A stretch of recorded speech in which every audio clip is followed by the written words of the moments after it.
Hi, everybody, and welcome back to RHAP's coverage of Jury Duty Season 2. Jury Duty, company retreat. But we are not retreating from our coverage anytime soon. My name is Mike Bloom, bringing you week 2 of only 3.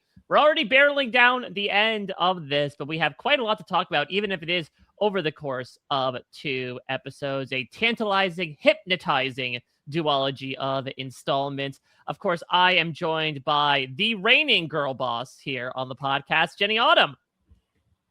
Hello, Mike. I'm feeling good today. We've got episode 4 and 5 down now, and if I could give the show so far a rating, I'm giving it 5 PJ snack bites. I'm so happy that you beat me to the punch here because I was ready to do that. So you and I are on the same wavelength right now. What else is new, Mike? We're basically the redheads because we're part of the same company. We're in the same boat right now. I'm listen, let me automatopoeia that as well. Just so we're within the same realm here of nonsense. I've been really enjoying this so far. I mean, I really do feel like the high wire act that the show is as a concept, as we talked about last time, is continuing to outdo itself. I mean, when you have your lead literally say at one point, unprompted, you couldn't even make this up for a TV show, honestly. This is so authentic and real. Nobody could sit down and write a script like this.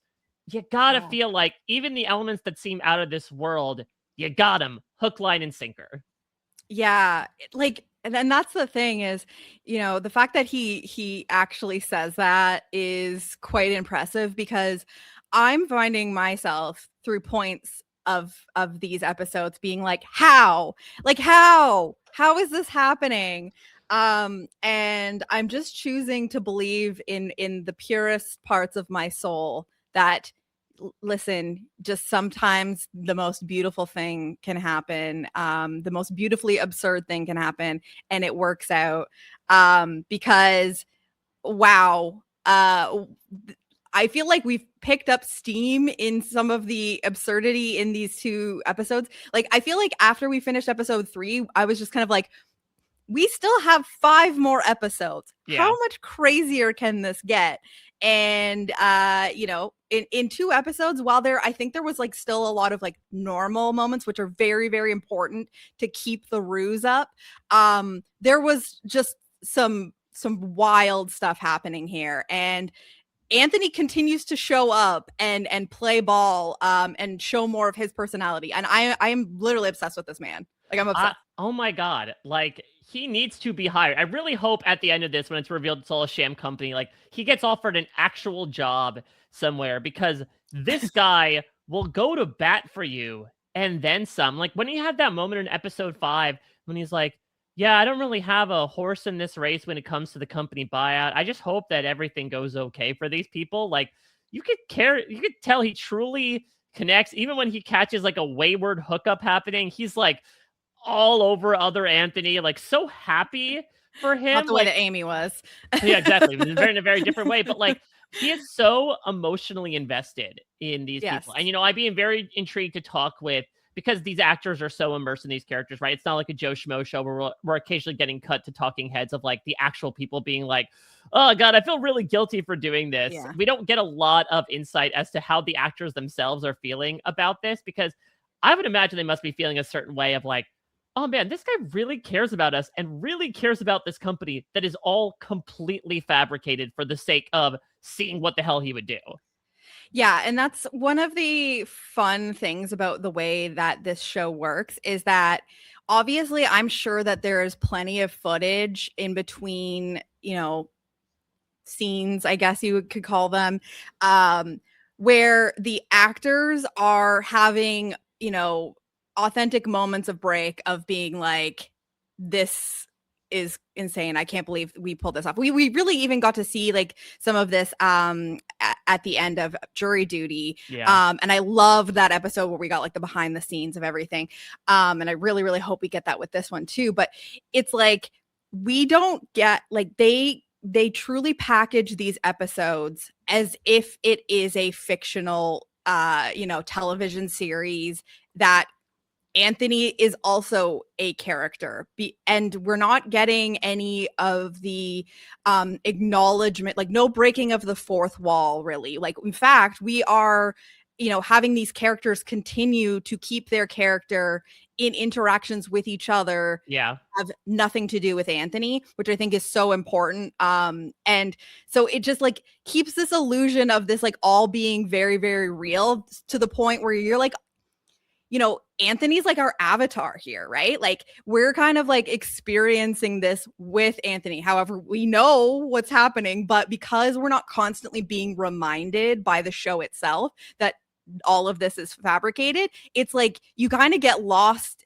in the sauce. But it's true. You kind of do really get into it. And I really look forward to and hope that we get the full breakdown after everything is revealed, because I do find that one of the most important and interesting parts of this show as a concept. I completely agree in a number of ways. I think a lot of it comes down to the quote unquote writing. Now, it should be noted that each episode does technically have a writer on it. I'm not sure if that entails, again, like you are literally writing out the lines for people to say, or if this is more of like a Curb Your Enthusiasm, like, hey, here are the beats of the scene you need to follow, and just kind of color within the lines there. But I think it helps when you have a lot of these interactions between other non-Anthony characters, because just in case, like, if Anthony's on the walk up the mountain and he overhears Amy talking with the motivational speaker, like, it completely breaks the immersion if they're like, yeah, so you live on Rodeo Drive? Oh, yeah, I've heard great things about that place. Like, then it just completely has everything fall apart. But also,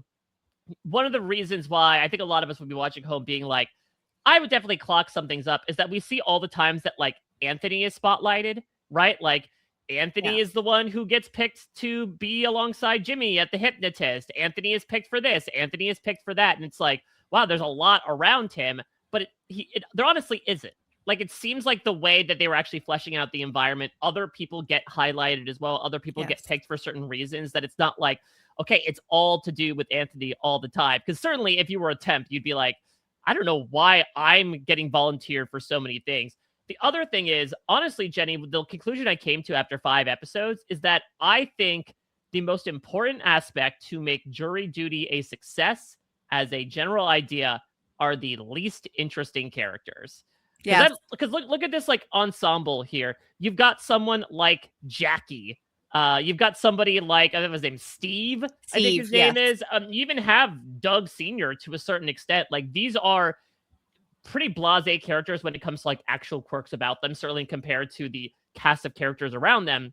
But there's such a necessary tool in this, because they are such like grounded, relatively normal personalities. I say even PJ to a certain extent, like the quirkiest thing about him is that he likes foreign snacks. These are necessary for Anthony to make him feel like he is not living in a fun house, right? That he's not living in a simulation, that there are a good amount of normal people around him. But just like in any office, which is why the entire concept of The Office became such a success to begin with, there are these weirdos in pockets of this corporation. Yeah, and we also have to understand, I completely agree with all of that. Like, there's no way you can pull this off without having these flickers of just normal conversations and interactions, and these more steady characters that, Anthony can have these glances with, of just being like, can you believe this? And they are, validating his reaction, but also kind of being like, this is also kind of, that's just how they are. Like, that's a very good point. Yeah. They're like, you may think this is weird, but actually this guy's been this way for 7 years. I've known him the entire time, and he's been weird about the black mold. Exactly. And so I think that is a huge thing. And also, we have to keep in mind that, like, they are at this, is it 7 days this retreat is? I think so. I think it's like a full week retreat. I mean, we are probably like 4 or so days into it in general. I imagine it's a little 24-esque in that every episode is a day. Right. Yeah. That does seem to be how it's unfolding so far. So you are having about a week's worth of content and moments between these people packaged into 30 minutes or less of an episode. And so, one, you're getting to see the biggest moments, obviously, because that's the point of the show, is to highlight the really, really wacky stuff that goes on and how Anthony handles it and reacts to it. but there's also probably lots of time that is like not being filmed. I'm sure they're constantly being filmed, and it's just right, like maybe less obvious. Well, especially because the framing device, right, is like this is a documentary about the company, so it would make sense that the doc crew would be trying to cover as much as possible. Yeah, but like they have so much time where I'm sure conversations are just a little bit more normal, and just like there's not anything. These people are still kind of keeping their characters, but they're keeping like probably some more of the normal parts of their characters, because the characters are, while out of this world, are also just like very like they're written very like nuanced and layered, in that you have like, you know, when somebody else is kind of being weird, you kind of have like them reacting in a way that's like, oh, you're actually being a normal person right now. Like your reaction to this person being weird is normal. So you have kind of taken on this normal feeling here. And so I just think that it's important to be in a setting where the characters are forced to be around each other as close to 24/7 as possible, which is why the sequestering of the jury and jury duty was so key, and why this retreat format is so key. And that also goes to the point you were saying about becoming emotionally attached to these people. Like it's immersion therapy with these people, right? Like, so I think that is really like I can't stop making sauce puns. That's the special sauce of this. That's not Taco Bell, show. Right? No, it's authentic. It's like just I'm not gonna say Jenny sauce. Nope. And I said it. Anyway, but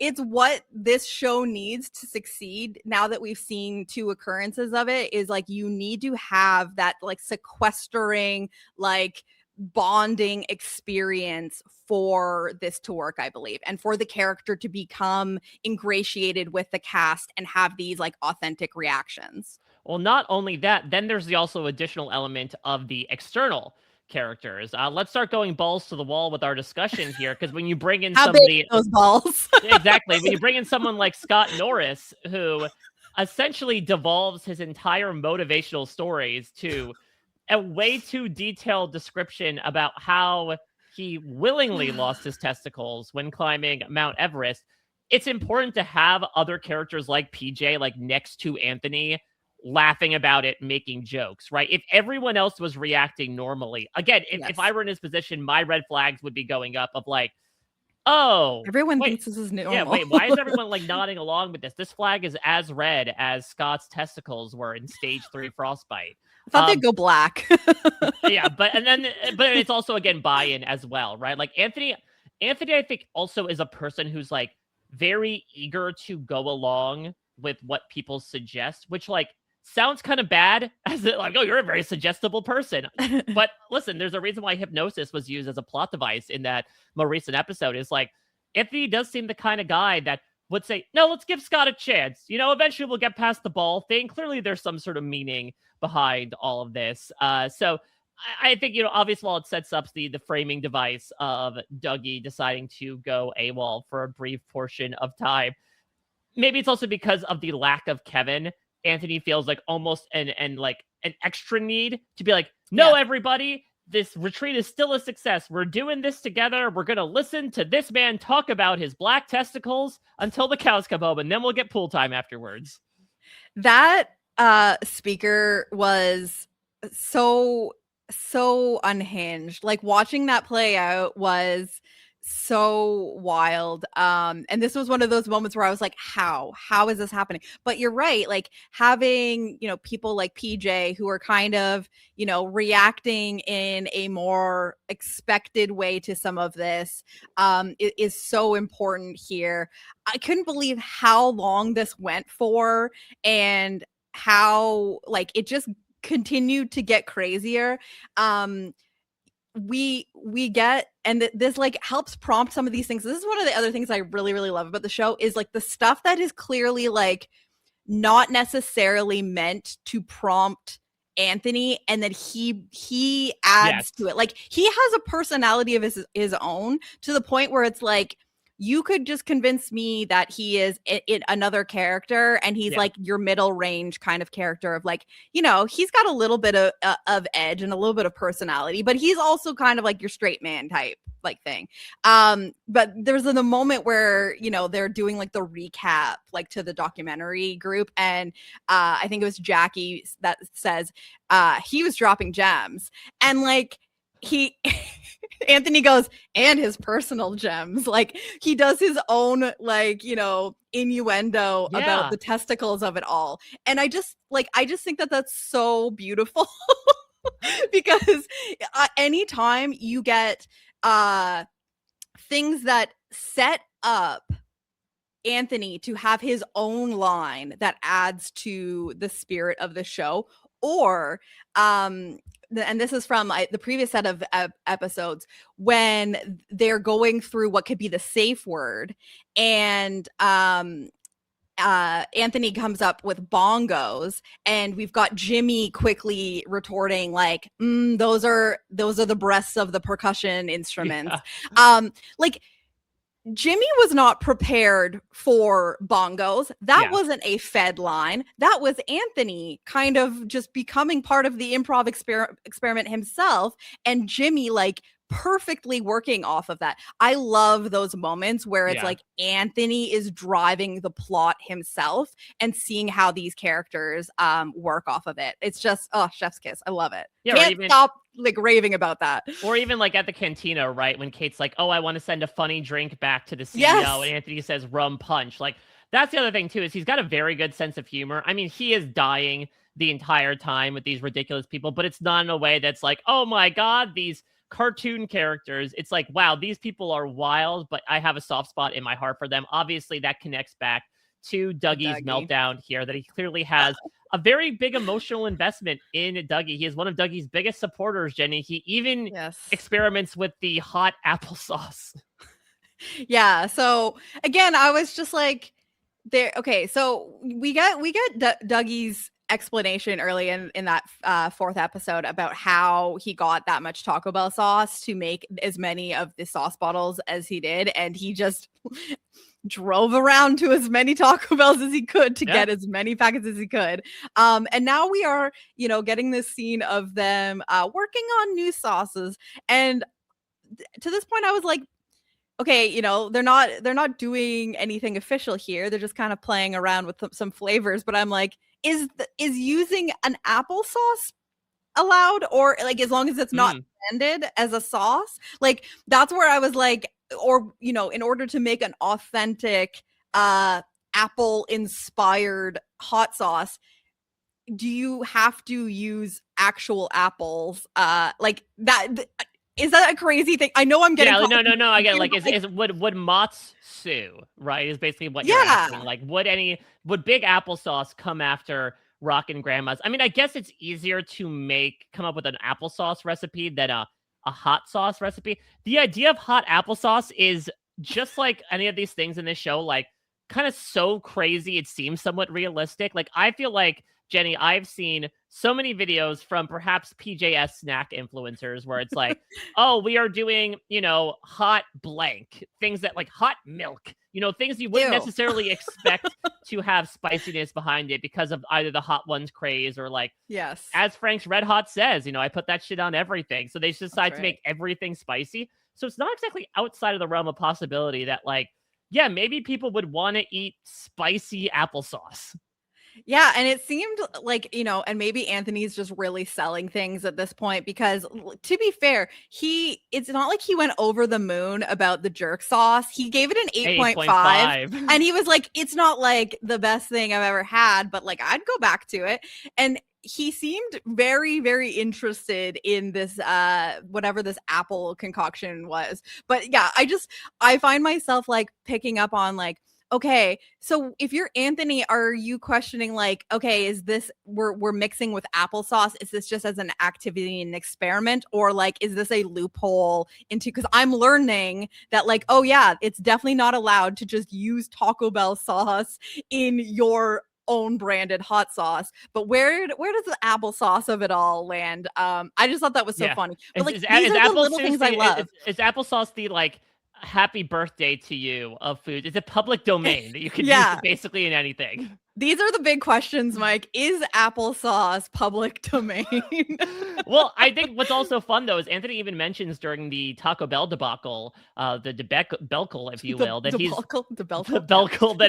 that he says, like, well, I don't really know the legalities around it. So I think they benefit from the fact that he clearly has no idea what the legalese around that is. So understandable. If someone legitimately sat him down and was like, well, applesauce is totally fine. You won't get sued by applesauce because apples are everywhere. And they'd be like, you know what? I believe that. Sure. Let's eat some applesauce.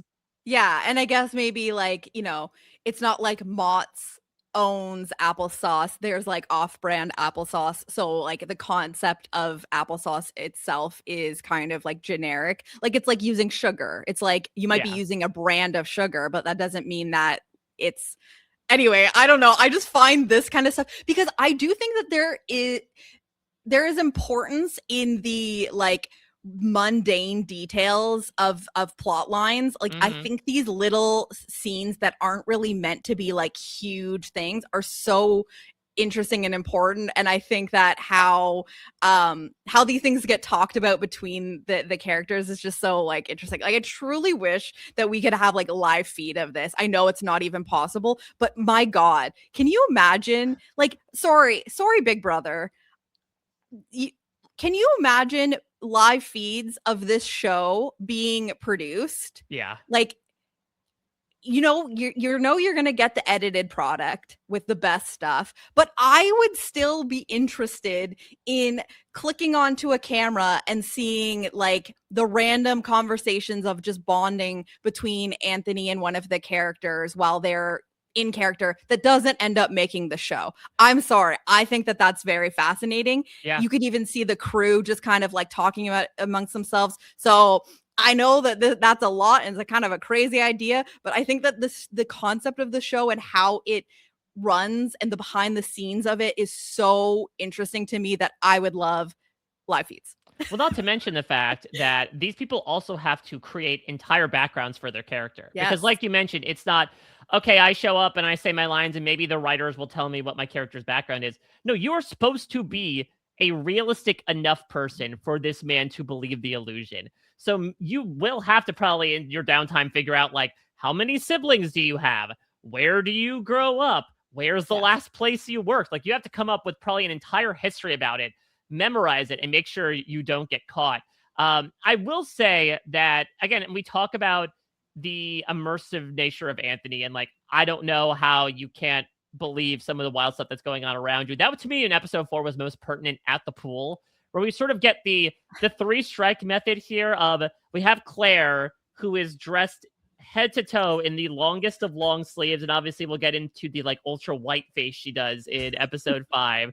Then we have Jimmy's, did he shave an 8-pack into his body hair? I believe that he had, it did not look like, any sort of dye or pencil. It seemed as though that he has a thick hair on his stomach area, and he shaved around the hair to create the illusion of abs. I mean, I like it. It was so like reverse contouring. Like it did feel like, you're supposed to like focus inwards, right? Like you forget when you look at basically all around him that, okay, maybe there could be an 8-pack there if you just sort of like take a quick glance and don't necessarily pay attention to it. The third thing that they don't pay attention to, though, Jenny, that I was intrigued if you picked up on, Dougie has a Jive Profits back tattoo, but it is unfinished. Incomplete. Yes.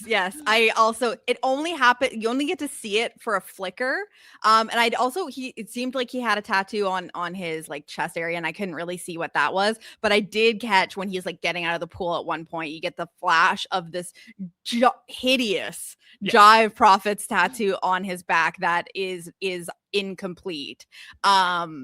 And that, no acknowledgement in the plot, like no conversation was caught about it. Because I feel like in a lot of situations, you get a scene of Dougie explaining to Anthony, like, I was supposed to go back for another session, but this is when the tear happened. And, I feel like it kind of speaks to really what happened. Like, it's kind of just like incomplete. And if you think about it, Jive Profits is actually kind of incomplete now without me. So in a way, it's kind of beautiful. And like Anthony's just like, yeah, man, like that's beautiful. And then It Anthony looks will say something like, great. I've always wanted a tattoo. And then he'll just go into an entire diatribe about it. So yeah, I mean, that's also really fun writing too, just even from outside of the conceit of this experiment. Like very fun to just have like a blink and you miss it detail without, as you mentioned, having to have Dougie stop down and do a talking head about it. It's just, we already know the detail about what happened between him and Jive Profits. So like this implies that we can move on from there. Yeah.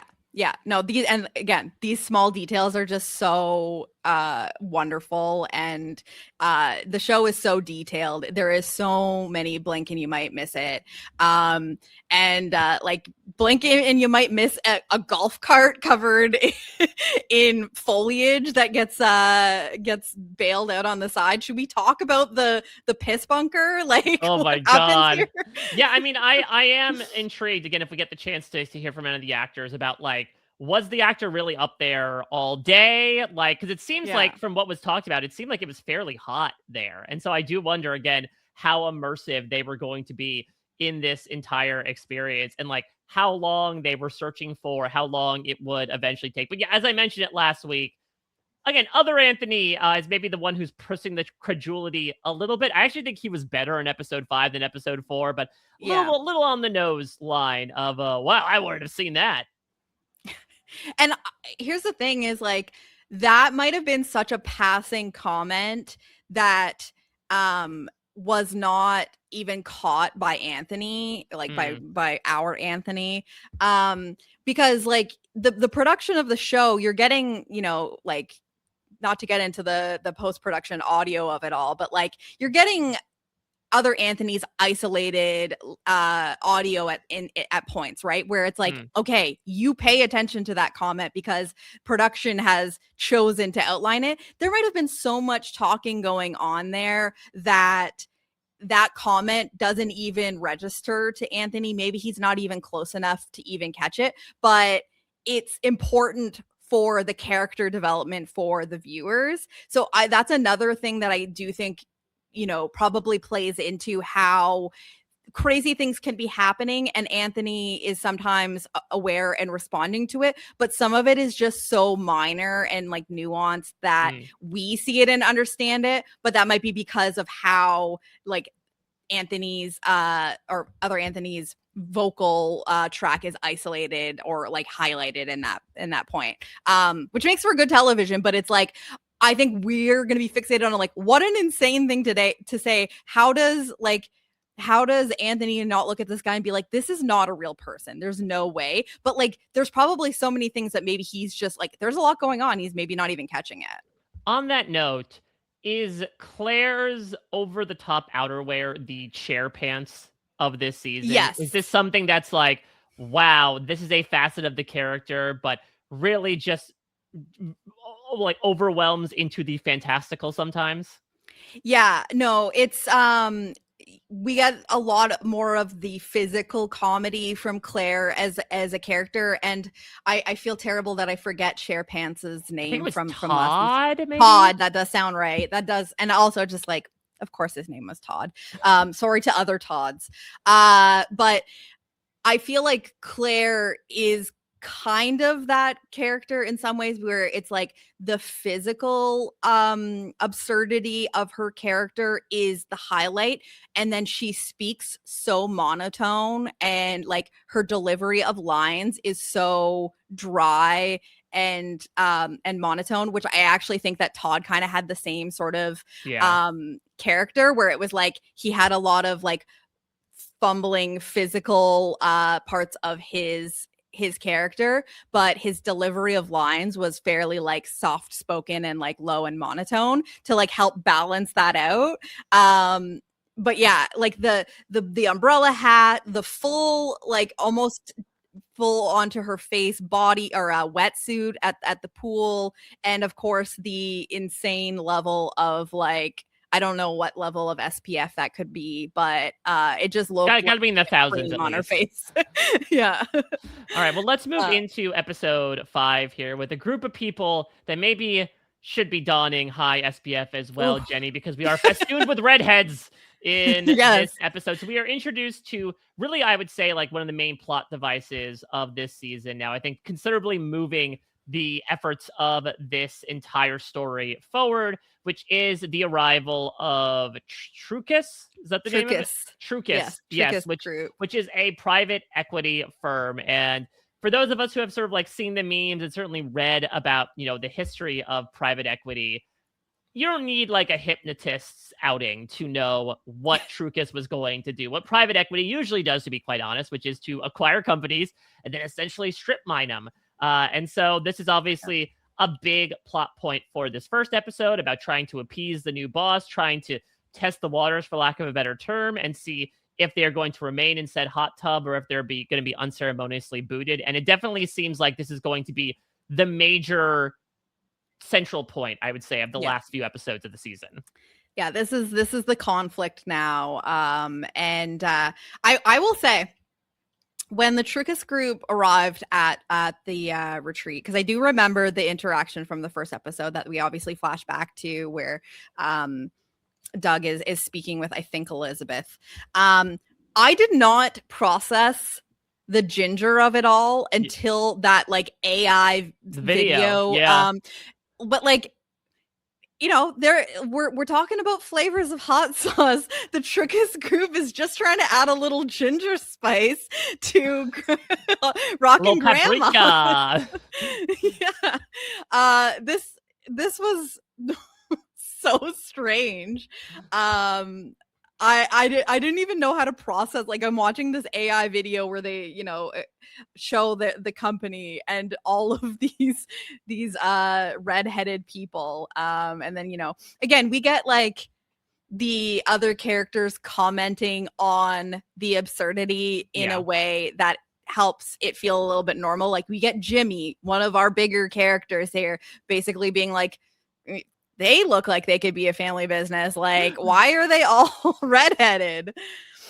Yeah, so I am intrigued that we actually kind of felt like we eased back on the Dougie storyline. I would have thought for sure that when he sees Trucus arrive, first off, when Trucus pulls up in that cyber truck, I thought initially that it was Dougie's mother, that it was Doug's wife. Ooh. Like, I thought it, because that's a facet of the family we haven't really seen, right? And so have we even heard about, does she exist? I have no idea. He could have been like born out of hot sauce for all we know. This could be like the first boy conceived as a test tube hot sauce baby. But I thought for a second that it would just be, okay, we're bringing this like new element in, and it is in a certain way, but the more we find out about Trucus, the more, I mean, obviously they, as much as they're trying to present this front of like, I'm just here to find out what you all are about. I love Rockin Grandmas. Listen, Jenny, I clocked it from the point that she pulled out the hot sauce bottle out of her purse and it still had that label on it to show it was unopened. Like, unless you were just trying to get through TSA, you have never tasted Rockin Grandmas in your life, lady. Yeah, no, I clocked the exact same thing. I'm like, that little plastic at the top. Listen, I carry, well, not with me at all times, but this second Frank's mentioned, and that Frank's gets mentioned in the show itself. I am a Frank's loyalist, and I have a little mini Frank's bottle that I bring with me to work because it's very important for me to have hot sauce. And that little plastic part at the top, still intact on the Rockin Grandmas. We're calling bullshit. Sorry, lady. Like, you have no idea what this is. I can't believe it's taken us like an hour and a half cumulatively into these podcasts to ask Jenny about your hot sauce brand. So are you a Frank's girl through and through? Yeah, I mean, I was raised on the Franks, we always had Franks in our house, but like, I dabble with, like, I'm not like I don't experiment a lot, but I like hot sauce. So I will have whatever is given to me. I don't know if, like, I feel like when I visit the States, you guys have like, in certain areas, like, it seems like that's the go-to hot sauce that might be like on tables at restaurants or whatever, and that might depend on like the cuisine as well, but like I feel like I don't see like Cholula as much up in Canada in certain places. It really depends, but I like a vinegary kind of cayenne spice. So that's why I tend to just feel like Frank's is very, it's very, it applies in a lot of places. It's why you can put that shit on everything. Dude, that's the thing is that I used to grow up having Franks. I was a Franks and Furter, if you will. But then I do think I like the less vinegary ones. I'm a Cholula lad, baby. Now I'm sad that it's not as prevalent up north because it is here. I just feel like I don't see it. Like it's not like in every restaurant. Maybe I don't know. I like Tabasco is also a different because I feel like Tabasco I feel like is the main one that you were describing earlier of like what's in basically like every restaurant. I feel like Tabasco specifically and it's all of its various incarnations to the point where I thought like sort of like Kleenex. I was like, oh, Tabasco sauce is like a type of sauce. When no, it's just the brand of hot sauce. Yeah. And it's like I feel like it's a more concentrated, spicier, which is why the bottles tend to be a little bit smaller. But like I'm not one of these people that's like going and getting these like, a Rockin Grandma's-esque brand of like, sometimes like Phil will get like this like habanero pineapple, like he'll experiment a little bit, and I have no problem, like I'll try it, but I'm also one of those people, it's like if I know what I like I just want what I like. So that's my go-to. And as Kate says in this episode, Frank from Frank's Red Hot would not give up this easily. Very true. You picked the right CEO to back. Well, you mentioned Kate. I feel like she takes a step up and a step forward with one particular inflated jousting stick in this episode, as she's clearly trying to impress the new CEO. And I definitely thought, Jenny, first off, totally saw this coming, right? And again, like you said before, Anthony really unintentionally set everything up when I don't know if they knew that, okay, if Kate asks like, how should I throw this competition to the CEO? Because you have like Steve being like, no, don't do it. Did they know that Anthony would immediately contrast him and be like, no, you should absolutely go for it? But Anthony was so into it. But we knew that it was only going to go wrong from there. But it seems like, and again, maybe this is speaking towards not completely going down the path of tropiness, that like things are okay between the two of them. I did think that I was banking on it, Jenny, that when Kate is asked to order the drink and Anthony's like, order the rum punch, there would be this big misunderstanding and that the CEO would be like, no, I was actually just ordering you a Bloody Mary because that's what you'd like. How dare you insult me by ordering me a rum punch? But like, no, it seems like they're joking back and forth. So at least we did not go completely down the, completely stereotyped path. Which I think is, again, important for the overall flow of the show and its purpose, because there are so many other things that end up happening in this episode that is absurd and out of this world, that I think having the interaction with the sending of the drinks is like a lower key thing that's interesting, and it almost like kind of keeps us as the viewers on the edge of our seat of being like, is this going to be a thing? And it when it isn't, you're still just like, when is this going to come up? You know what I mean? Because like everything is basically just like, these little nuggets that we're going to discover throughout the series here. And I thought that was super fun, and it makes me wonder how many other things, like, do they set up right in these like little planned bits between characters that could become a thing, and it just depends on how Anthony interacts with it, and whether it feels like the right thing to escalate it further. Like perhaps the drink thing was there's a version of the script or whatever, like the major plot points of this episode, that like depending on the vibe, that could become a bit more of a thing. Like there's like a plan B of it or not. But it just might just depend on like how Anthony interacts with it and what else is going on, and just like vibe check. Like, does this feel like something that could work right now or not? But again, like these are the little things that I enjoy, because you get Anthony kind of weighing in on this, like, get the rum punch. You have to think they look at the menu and say like, he's gonna choose the rum, but like there's like, what are the names of the did they purposely fill the menu with a bunch of punny names about hitting someone or someone bleeding, or I don't even know. Maybe. I'm not an alcohol expert, so I'm sure the list runs fairly short, but it didn't seem like a very vast menu either. No, and here's the thing is like both of those drinks are normal drinks. They aren't like, kooky, like made up names you from hit a me restaurant. in the face ale. Yeah, like everyone knows what a rum punch is. Everyone knows what a Bloody Mary is. So I liked that it was like a normal enough thing to happen. It's funny because before the interaction even happened with Kate getting the drink, I see like someone carrying the drink and I'm like, is that a Bloody Mary? And I was like, and then all of a sudden I'm like, oh my God, what is happening here? This is so good. I love that you use this entire scene to make a larger argument about determinism and like, does Anthony truly have free will? Was his path just laid out in front of him? Are there just multiple branching trees of dialogue like Westworld, and he's just been a guest the entire time without realizing it?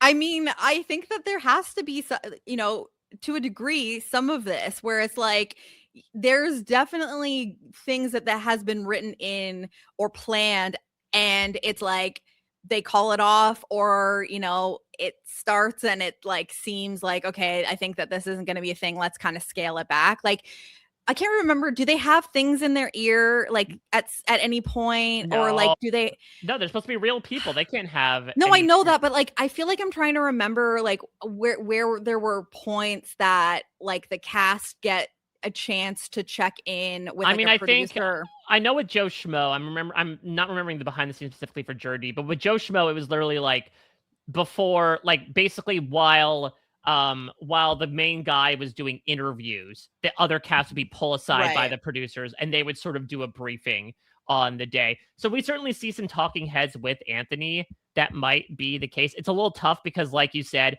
with Joe Schmo, you could use it under the guise of a reality show, right? Like, oh, you're doing interviews, and then everyone else gathers. Here, it's a little tough because it seems like the only talking heads Anthony is really doing is like this confessional cam that seems to be set up where he lives. And so it might be a little more difficult to sneak people away en masse to be like, okay, here's what you're doing today. Do they have a porcupine of their own? Yeah, do they have like a bailout word? Maybe they change it like each day, or like each character has their own like, way of like getting a communication of like pivot, kind of go back to default sort of thing, abandoned ship sort of communications, because I think that there's probably, they have to write up so many things because not everything is going to land. Like, I just think it's impossible for everything to work out. It's beautiful that as many things work out as we get to see here, but like, again, like I was saying earlier, like they're almost, however many hours in the day that these characters are spending together with these, activities, there's got to be lots of things that, don't end up panning out.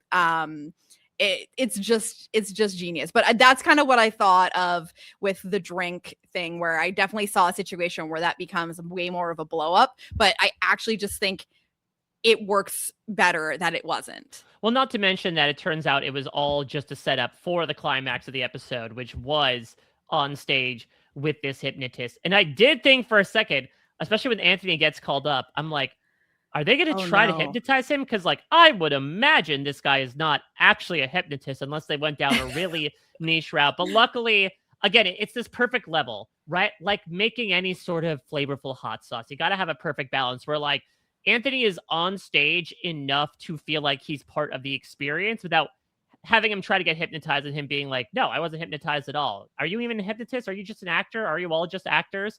And he also gets to lay witness to, I can't even imagine this is like the bottom 5 things that Jimmy has ever done in his life, considering what he's implied previously. Yeah. This story was insane. And Jimmy's delivery of it, like he's just going, beat by beat. Like this is impressive. His eyes are shut, I believe, that as he's telling the story, and he just explains it so naturally. I don't know. Was the prompt like a deepest, darkest secret. It was like, tell us your deepest, darkest secret to all of us tonight. And, certainly considering what the character has said, or, not said, I should say, more so, about his previous, unfortunate moments of inebriation. I thought it would go in that direction, but no, it somehow was better and worse. So he talks about a very intimate moment that turns into a quite literal shitty situation. Yes. And I loved, I think this was also Jackie saying, like, you told me she broke up with you because you got her a shitty gift. I didn't realize that it was literally feces. I think that, again, this works better that it didn't involve anyone there, because obviously we have like a lot of insinuation throughout that, Jimmy, like it sounds like Jimmy has probably sexually harassed like several people at this company previously. I feel like that's what they're kind of like getting at. That's what I was wondering, because like certainly the first time we're introduced to him, right, it's about him saying like, oh, I was gonna make this inappropriate joke, but see, I stopped myself from doing it this time. Because that would feel like, I don't know, that might be a little bit of a step too far. If like they are then implying like, yeah, Jimmy makes me feel uncomfortable. I feel like then maybe we're sort of stretching the comedic purposes of this into like, yeah, get a load of this creepo depot over here. And Anthony also needs to have a level of affection, or at least like, appreciation of the characters. Like, they're not all going to be his favorite. He's obviously has his connections with some of them more than others, but there needs to be some endearing qualities to all of these characters to help it make sense that this company is a little bit like a dysfunctional family, and that they all do appreciate each other. So I do think that if they lean too far into like, no, Jimmy actually is a terrible person and has, caused harm amongst these people, then it's hard for Anthony to kind of like play ball with Jimmy. The character doesn't seem very redeeming then. And so then like, and it's also like, you want him to engage with as many people as possible. Like, that's what we talked about last week with Dougie, right? That like, on the surface, this guy could be over the top, annoying asshole who doesn't know what he's doing, but he has this endearing quality to him that either Anthony brought out of him or vice versa that makes him want to associate with him. You don't want to have a character in this cast that Anthony's like, I'm not going to fuck with you. And then that person's essentially just excluded from all the malarkey. Yeah, exactly. No, it's very, very important to have these characters be as fleshed out and not fleshlighted out, but as nuanced. Not taking a drink of water out of my bottle. Yeah.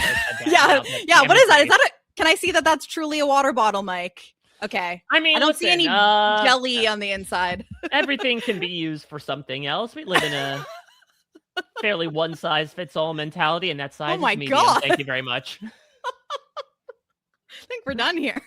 Never. Well, let's finish off here by talking about how things end, because I don't know about you, but certainly when what they call him, Red Boy, ends up coming up, that things I was calling him Big Red, but I think that was just because of Claire's mentioning of wanting to what was her line? It was something like, hide your gum because I want to chew on some Big Red. Yeah. So all of those characters are Big Red to me. Though I think my favorite pickup line was definitely, if I was a one-time security code, would you enter me? More IT-based one-liners, Claire. I can't resist them. But seems like this guy cannot resist saying the quiet part out loud, that Trucus is, after just acquiring them, it clearly seems, as we see next week, that they are perhaps doing a little too much in trying to win everybody back over, I guess pulling a Kate in that regard. But we have to talk about how things close, not with Big Red, but with a couple people's faces getting red here. So I'm curious, did you see the other Anthony, Amy hookup coming based on the lascivious strip scene that happened on the stage? So I did feel like I saw this coming. Obviously I got a little nervous. This is an other Anthony heavy set of episodes here, which is nerve-wracking. He was riding high after he rode that pony to victory. Yes, exactly. Oh my god, I feel like we didn't even capture the absurdity of him. That just shows how good of a sport Anthony is. He's like, okay, Oh I'm my gonna, gosh. which is weird though, because he's like, Kate, don't throw this, but I'll be fine throwing it by doing I don't think he basically wanted nothing. to. I don't think he wanted to. I almost saw like a little part of him, like it was almost kind of. I do think that Anthony is like a little bit competitive, and but he understood that it was for the greater good, which is ultimately, what Anthony is going to focus on here. But that was wild. And just Jim and the other Anthony gloating after it. So yeah, he's riding high. And I was very nervous when he gets called up to be hypnotized, of all people here. But I thought the hypnosis of him as a stripper that does not take his pants off was really great. He did just enough that it wasn't too over the top. He didn't like fall off the stage. We kept the physical comedy at a minimum here.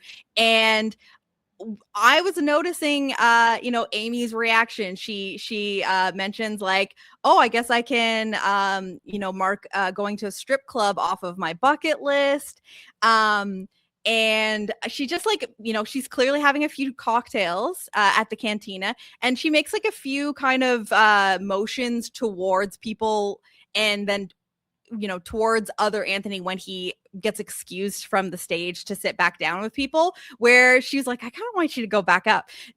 I don't know if they have ever had any interactions previously here, but I just felt like I was watching this coming because they stopped him from doing that at least. Yes, I really truly hope that would not happen inside of the cantina. But here's the thing. Amy acknowledged in that first episode that, she's interested in romance. It just wasn't with Kevin. Yeah. And so you wonder like, what's Amy's type? And maybe she doesn't have a type, but the fact that it's other Anthony is wild. But here we go. It's happening. So we think, I don't know if this is going to be a momentary role in the hay, or if this is like, okay, now they're going to try to go for something with this. I mean, we only have a few episodes left, so I don't think they will full on announce their coupleship. Though, of course, with the arrival of Kevin in next week's batch, which was surprising to me. I really thought, first off, I thought he'd be done after episode 1, but we see him on video in episode 4, and now I guess he'll be there, he'll be there in person now from episode 6 onwards. That is going to be the straw to stir the Bloody Mary there. So that will, I think, also build things a bit to a fever pitch, that we are facing external drama in the form of Truchus trying to buy this company with the various purposes. And now we have some internal drama, which the company really hasn't had. It does seem like despite the weirdos that exist, everyone kind of gets along. So it is interesting that in the same episode, we introduce inciting incidents for both Rockin Grandma as a whole, as well as the staff entirely. Yeah, no, and I'm kind of glad that we got to see Kevin via like a Zoom call with Anthony in these sets of episodes, but I'm glad that he's going to get back into the mix here. I think it's important for the closure of the story to get Kevin back into things. So I don't know how that's going to unfold, and because the thing with the other Anthony and Amy makeout thing, I loved Anthony and PJ being the ones that discover it, like the moment of like the bra, like they're like laughing, they can't believe it. If that is the end of that storyline and it doesn't come up again, I'm okay with it. I think that that's perfectly fine, because again, I love these like little, like not quite the height of insanity interactions. But you have to assume that there is a good chance with Kevin returning that the other Anthony and Amy storyline ends up coming out in some capacity, now that it could be a non, reciprocated love triangle here, perhaps a Dorito shape of the Cool Ranch flavor. So, Jenny, on that note, any other predictions you want to make about this final batch of episodes? It seems like next episode, Trucus is bussing in someone notable. Could it be James Marsden? Oh my God. Yeah, I mean, that's what Jury Duty, the original had. We had a celebrity cameo in James Marsden as himself. Emmy nominated James Marsden as himself. Right. Yes. And we haven't really had any celebrity cameos. We've had like some people that are definitely, known depending on how much you like follow certain comedians and stuff like that, but no like big names here. And it looked like so this seems to be about the upcoming talent show. Yes. And it almost looked like a tour bus that rolls up here. Zach Brown Band. Is it the Jive Prophets? Oh my God. Imagine Jive Prophets without Dougie. Oh, I don't know. It's hard to say. But the bus that comes up looks like significant. So we could get a big name pop up in these final episodes. I'm really looking forward to seeing that. And again, like we're having a talent show. That is the perfect setting for there to be absurd things. We literally just saw a talent show on Survivor 50 last week. So I think that when you have these functions built into the structure to make it like, okay, this is a normal time for absurd things to be happening. Like, let's go a little crazy with it. I'm looking forward to seeing how that unfolds here. Do you do you have any predictions when it comes to Doug? Oh, I did think for a second, because again, I didn't know who the Truchus person was initially when Doug said, like, I have an announcement to make, that he was going to pull a Logan Roy and be like, I'm unretiring. I'm not handing this off to Dougie whatsoever. But no, I mean, I don't know. Maybe Claire's words will come true and it truly will be his last company retreat. Does he have a medical event?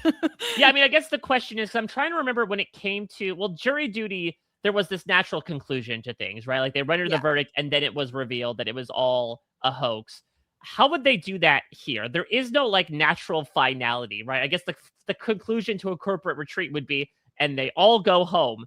So clearly I think it has to be building to like something happens. I think it's like a big dramatic confrontation that will then lead to this entire thing being unmasked. I don't think it will involve Doug, though it might be Doug being like, you know what? I would not be surprised if Doug's like, you know what? I'm sticking with my son. Screw you, Truchus. Like, it would feel a little dark and mean to be like, and I screw my family and all these people are getting fired. Oh, by the way, Anthony, this was all fake the entire time. Like, I feel like they want to create some sort of big dramatic thing that doesn't feel like punching down too much before then they reveal the whole shebang. Yeah. Is it too crazy that like Anthony gets asked? Like, but he's I think that's a little crazy. Yeah, it's like, too much. But how does it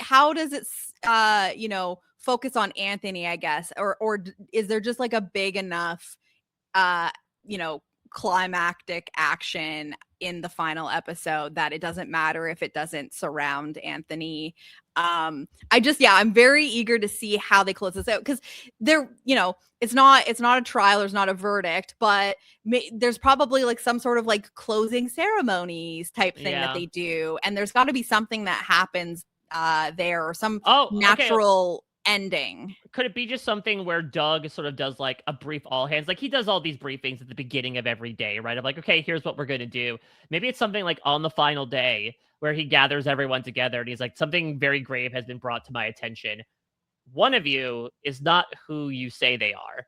And then maybe that leads to, first off, an initial outing of like, okay, this character is actually this character, this like, Jimmy, your real name is Francisco Alvarez, and you've actually been an underground Mexican cartel member who's been living under a pseudonym for the past 10 years. And then that leads to him being like, no, I'm just an actor, okay? This has all been one big charade. I'm not who I say I am. And then slowly, one by one, people do their I'm Spartacus and reveal that they were all a part of this. That's what I'm sort of seeing personally, is like, that's a reason to get everyone involved. Right. I thought you were going to say like that, Doug calls out Anthony, and you lied on your resume, Anthony. You're not who you say you are. Yeah. I don't know what they say that he, he did wrong here. Or how about this? Okay. So Doug does do what I think. And he says, okay, Dougie, you will be taking the company. Can you make a speech? And Dougie's like, wow, Dad, I'm so grateful, but I gotta tell the truth. I have been living a lie this entire time. Ooh, My yeah. name is not Dougie. My name is Alex Bonifer, and I'm an actor. And then the Yeah. snowball slowly begins to accumulate here in terms of reveals.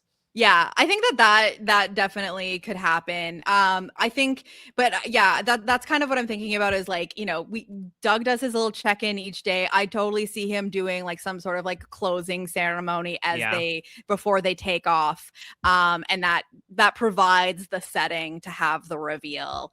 I'm so excited to see it. No. Yeah, I can't believe, I feel like we literally just started watching this I and it's know. like we're already preparing for it to be over. It goes by so quickly. That is the streaming universe, Jenny. I mean, the same thing Yeah, happened with OG Jury Duty. I think they went like I know. 4, 2, and 2. So here we have at least 3, 2, 3. But Yeah. regardless, we will be back next week to wrap it all up. We'll talk about obviously the denouement to get us to that eventual reveal and conclusion. And who knows? Because last time, I believe episode 8 was that behind the scenes stuff. There's 8 Right. episodes So it this might time. only be 2 more of like Yeah, actual so plot line. they might end things on episode 7 and then just do an entire behind the scenes thing in episode 8. Maybe they'll aim to do something else otherwise. Right now it's revealed to only be 8 episodes, but might be many more surprises around the corner. In the meantime, Yeah. Jenny, anything else you want to say about episodes 4 and 5 before we reconvene, do our own sort of debriefing next week about these final 3 episodes?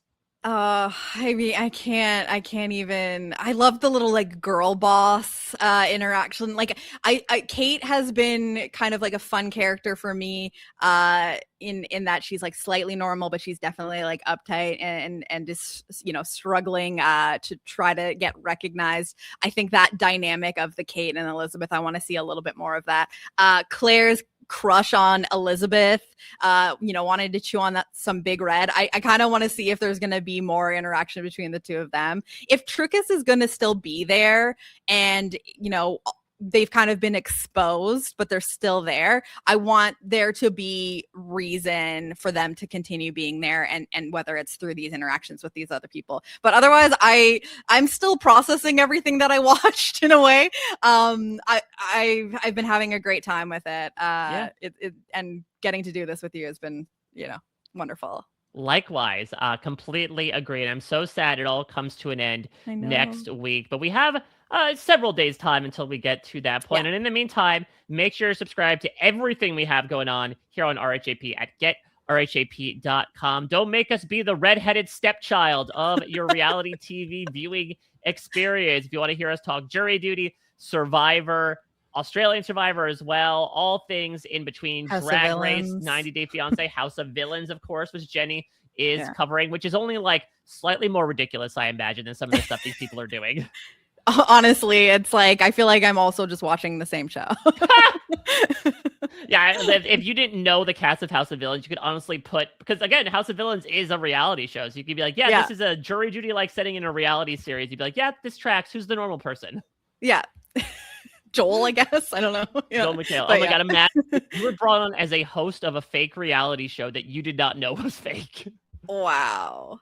There's, I mean, infinite possibility. I have a pitch to make after this. There you go. Yeah, get moving. Exactly. Well, next week we shall get into the final 3 episodes to close out Jury Duty season 3. We'll give our final thoughts. Hopefully not our final thoughts about this series, because as you mentioned, Jenny, I think we're 2 for 2 so far on this concept. Yep. So I hope there's enough momentum to give us a third at bat. But right now, I'm just happy to be up to the plate. So thank you all so much, as always, for listening. Until next time, everybody, take care. Bye-bye.